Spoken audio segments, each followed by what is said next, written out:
Bonjour à tous, le Real Madrid est champion d'Espagne pour la 36e fois de son histoire. Il a quand même fallu attendre le résultat entre Girona et Barcelone pour pouvoir fêter ce titre-là. Comme je vous l'ai dit lors de ma dernière vidéo, il fallait que le Real gagne contre Cadiz, chose faite, 3-0 en plus avec une équipe remaniée. D'ailleurs, on va y revenir dessus sur cette rencontre et que le Barça ne gagne pas contre Girona, donc ils se sont inclinés 4-2 d'ailleurs, Girona qui fait une super belle saison. Juste avant de commencer cette vidéo, je t'invite aussi à liker. Si tu as l'habitude aussi de regarder mes vidéos, n'hésite pas à t'abonner si tu aimes ce genre de contenu. Donc dans cette vidéo, on va revenir un peu sur cette saison du Real Madrid en quelques chiffres. On va aussi revenir sur la conférence de presse après match faite par Carlo Ancelotti. Forcément, il a parlé de quelques joueurs qui faisaient leur retour en tant que titulaire. Il parlait aussi du Bayern Munich, la prochaine échéance qui sera très importante dans la saison du Real Madrid. On finira un peu sur la rencontre entre Cadiz et le Real Madrid, sur mes impressions dans ce match.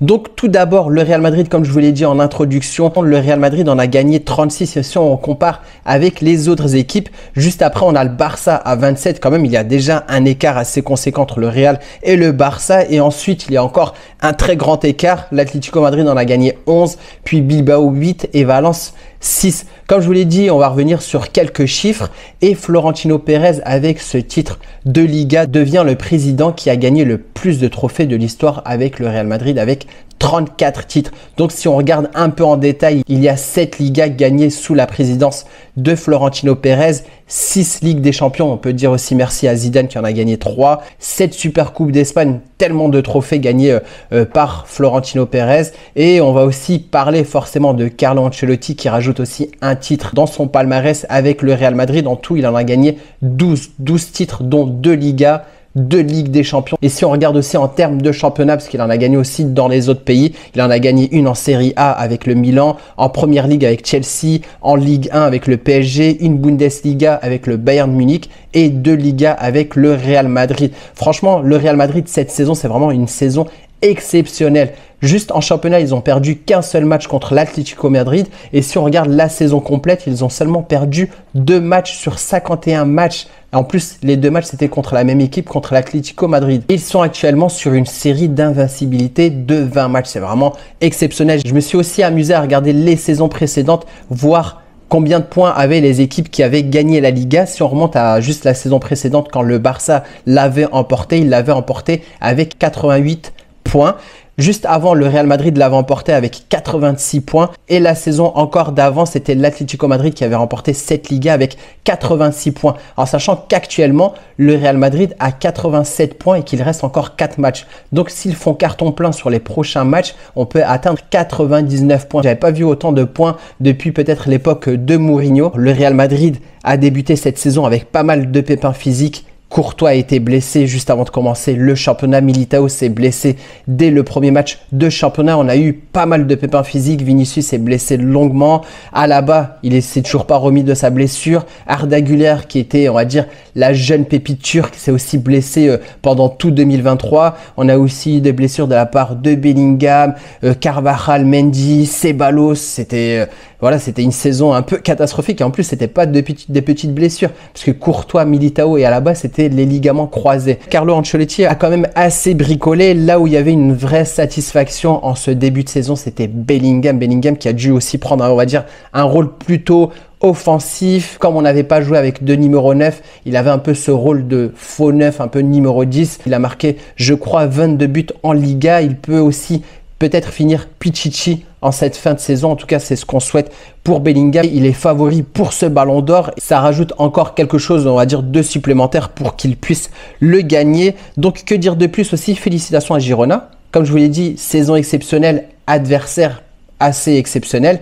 Girona qui a tenu, on va dire, concurrence avec le Real Madrid, qui est actuellement deuxième, qui vient de dépasser le Barça. Et en ayant gagné contre le Barça, ils se sont qualifiés pour leur première fois de leur histoire en Ligue des Champions. En plus, on retrouve un joueur du Real Madrid, Miguel Gutiérrez, qui a aussi été très bon et qui peut-être aussi est sur les plans du Real Madrid pour pouvoir revenir et reprendre, on va dire, ce poste d'arrière gauche. Bon, on en reparlera prochainement lors des prochains 5 infos concernant le cas de Miguel Gutiérrez. Moi, pour ma part, je me demandais vraiment en début de saison comment le Real Madrid allait faire quelque chose, parce qu'on s'attendait aussi à ce que Mbappé vienne, il n'est pas venu. On s'attendait aussi à ce que le Real Madrid recrute un peu plus, un numéro 9.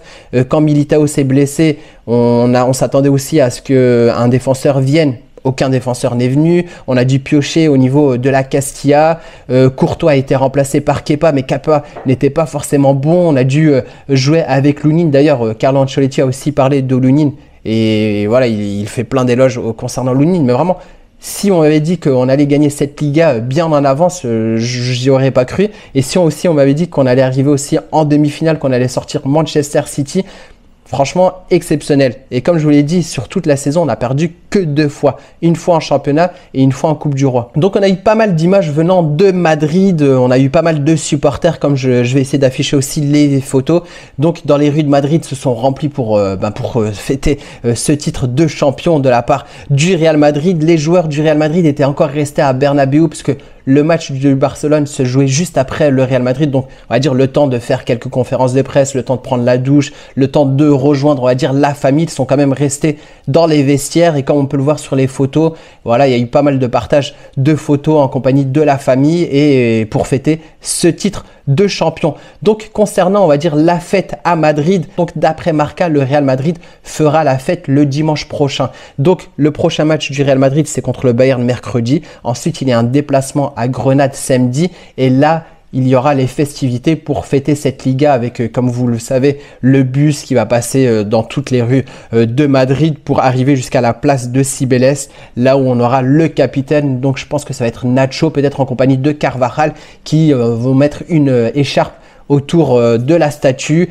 et voilà, brandir le trophée, chose qu'on voit assez souvent. Donc là, on va parler de la conférence de presse faite par Carlo Ancelotti. Donc forcément, tous les yeux sont rivés sur le prochain match du Bayern. C'est ce qu'il dit. Il faudra donner la meilleure version du Real Madrid contre le Bayern. Il dit aussi l'un des moments le plus important pour lui, c'était le but de Bellingham qui donne la victoire contre le Barça. Sur le fameux Classico où on a pris une grosse avance contre le Barça, c'était un match à 6 points. Il dit aussi que le Real Madrid l'a engagé pour gagner des compétitions et pas forcément recruter des joueurs, des jeunes joueurs. Donc forcément on parle de Arda Güler, etc. Parce qu'on lui posait souvent la question, est-ce que Arda Güler doit jouer, etc. Bon, il avait dit qu'une fois que la Liga sera un peu sécurisée, on prendra notre temps pour Arda Güler et on le fera jouer, chose qu'il a faite parce qu'il a été titularisé 2 fois de suite. Il parle forcément aussi de Bellingham qui a fait quelques minutes, qui a joué quelques minutes contre Cadiz. Donc il dit voilà, il a complètement récupéré aujourd'hui. Il a aussi marqué, donc c'est un gros match de la part de Bellingham. D'ailleurs, je vais revenir un peu sur mes tops et flops sur ce match-là. Il a pas mal parlé du retour de Thibaut Courtois et de Militao. Il finit aussi par le cas de Arda Güler. Il dit il a joué le rôle qu'il devait jouer. Il est très jeune, je l'ai remplacé parce qu'il était fatigué. Je voulais avoir un nouveau joueur sur le terrain pour gagner le match. Donc on savait qu'il fallait aussi mettre quelques joueurs, on va dire titulaires, les cadres, pour qu'ils aient un peu plus de rythme pour le prochain match contre le Bayern, ce qu'il a fait. Ça s'est fini avec un 3-0. Donc je voulais revenir sur quelques joueurs qui m'ont marqué dans le positif. Tout d'abord Courtois aussi qui s'est exprimé, qui était tout souriant, le fait de reprendre. Je crois que ça faisait quasiment 1 an qu'il n'avait pas joué. Donc il dit que c'était une très bonne journée pour lui. Il était heureux de revenir à Bernabéu et en plus goûter à cette victoire. Il n'a pas encaissé de but et je l'ai trouvé vraiment serein. Et quand je le voyais dans les cages, j'étais vraiment confiant. Et c'était vraiment un match que j'ai vraiment bien aimé de la part de Thibaut Courtois. Il dit aussi concernant le match du Bayern, il ne jouera pas le match du Bayern de Munich, le match retour. Carlo Ancelotti avait dit que ça serait Lunin pour ce match retour et que Thibaut Courtois, il n'était pas forcément encore au top du top. Et il dit j'espère que tout le monde portera à nouveau du blanc comme le match contre City.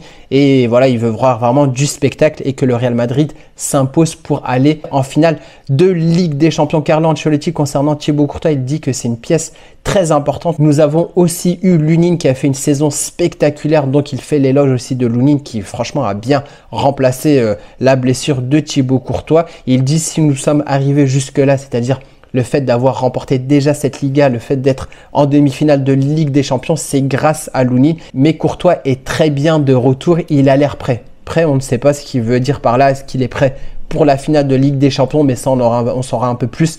Faut pas oublier qu'il y a quand même un match retour contre le Bayern et qu'il faudra bien jouer et gagner ce match-là. Donc je ne l'ai pas forcément dit, mais pour moi Thibaut Courtois figure dans le top. D'ailleurs, un des tops que je ne vais pas forcément développer, c'est Brahim Diaz. J'ai bien aimé sa prestation. D'ailleurs, il a été élu MVP. J'ai bien aimé ce qu'il a proposé là sur ce côté gauche. Il a failli nous faire une folie à un moment avec plusieurs sombreros. Donc il marque un but, il fait une passe D. Un match assez complet de la part de Brahim et j'ai beaucoup aimé. En tout cas, il a toujours donné satisfaction et par moment, des fois, il en fait un peu trop, mais bon, c'est son style de jeu et c'est ce qui fait qu'à un moment, il arrive à provoquer et à amener des buts assez spectaculaires. C'est vraiment Brahim, quand il marque des buts, c'est waouh, c'est fou. Et Luka Modric qui a joué, je crois, il a joué les 90 minutes. Donc on n'a pas l'impression qu'il a quasiment 39 ans. Et en plus, il a battu un record assez vieux. C'est à l'âge de 38 ans et 238 jours. Luka Modric a battu le record pour devenir le joueur madrilène le plus âgé à jouer en Liga. Du coup, il dépasse Puskás qui a eu, on va dire, ce record en 1965.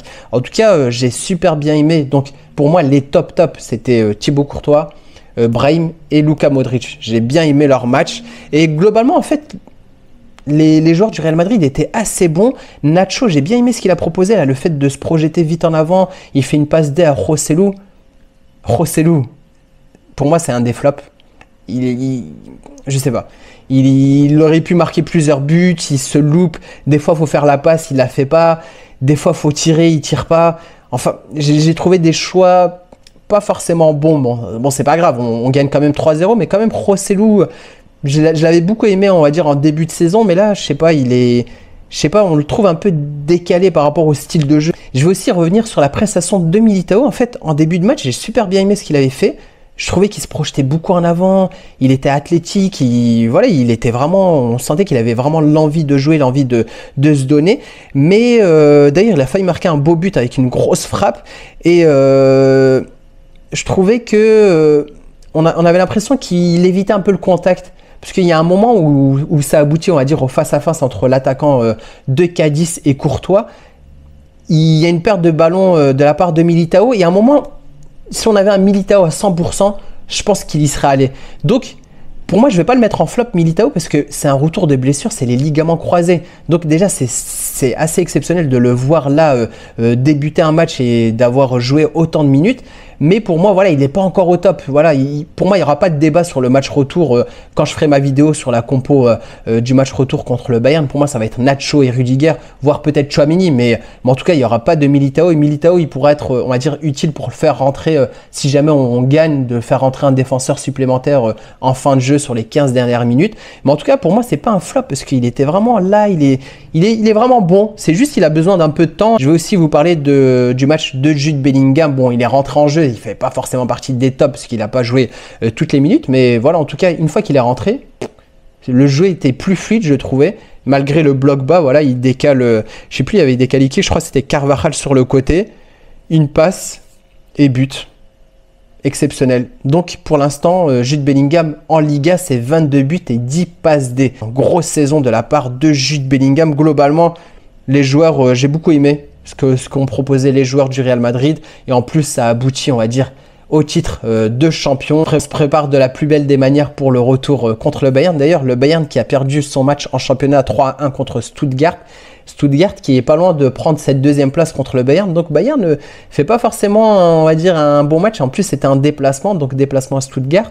Ils vont ensuite se déplacer à Madrid. Donc, on va dire peut-être un petit avantage pour le Real Madrid qui a cette confiance d'avoir remporté le titre et d'aborder de la plus belle des manières, on va dire sans pression, ce match retour à la maison. Si c'est pas encore fait, n'hésite pas à liker, n'hésite pas à t'abonner. En plus, on est champion. Et on se retrouve pour faire d'autres vidéos. Donc la Ligue des Champions, on parlera un peu du match du PSG contre Dortmund. Forcément, le match Real Madrid, Bayern Munich. Et après, on parlera aussi des prochaines rencontres, même s'il y a plus son importance de Liga. Et il y aura toujours de l'actualité sur, on va dire, les contrats. Est-ce que Modric va prolonger ou non? Est-ce que Joselu va être gardé par le Real Madrid? Est-ce que Arda Güler restera au Real Madrid? En tout cas, il le souhaite. Ça, on en parlera dans d'autres vidéos. Sur ce, je vous dis à bientôt. Ciao!